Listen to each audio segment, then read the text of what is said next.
Moroi shamwari dzangu, welcome kunguva yerubatsiro TV, nzvimbo yako inokupa kunyaradzwa, rubatsiro uye hope.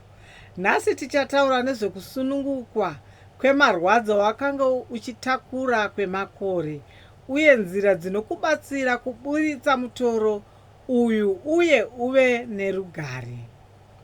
Gara zvakanaka, bata mwoyo uye tichatanga rwendo rwedu. Shamwari dzangu, pane marwadzo anogara mumwoyo kwemakore, trauma, kushungurudzika, kushungurudzwa kana zvakaoma zvawakapfuurana nazvo. Unonzwa kuremerwa, kusafara uye kunge mwoyo wako wakatakura chinhu chinorema chisingaburuki. Nhasi tichadzidza nzira 5 dzinokubatsira kusunungura nemarwadzo awakambotakura kwemakore. Kureurura kumwoyo wako chokwadi. Marwadzo anogara nekuti haana kumboburitswa. Kana ukazvireurura ukazvitaura zviri pachena, mwoyo unotanga kuderera. Kuburitsa zvinhu mukati kunounza kupfava kwemanzwiro uye kunoderedza mutoro. Kuziva kuti warwadziwa asi wakapona. Dzimwe nguva tinotakura marwadzo nekuti tinoramba tichinzwa sekuti tiri muzuva iroro. Asi iwe wapfuura wakaenda mberi. Kuziva kuti wakapona kunounza simba rekuti mwoyo uzvirerutse. Kuregeredza kuremerwa kwaunozvipa.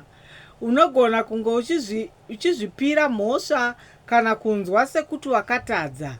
Kuregerera izvi kunobatsira kuti usununguke kubva muutongi hwekare uye zvinovhura musuwo wekudzikama kwemwoyo.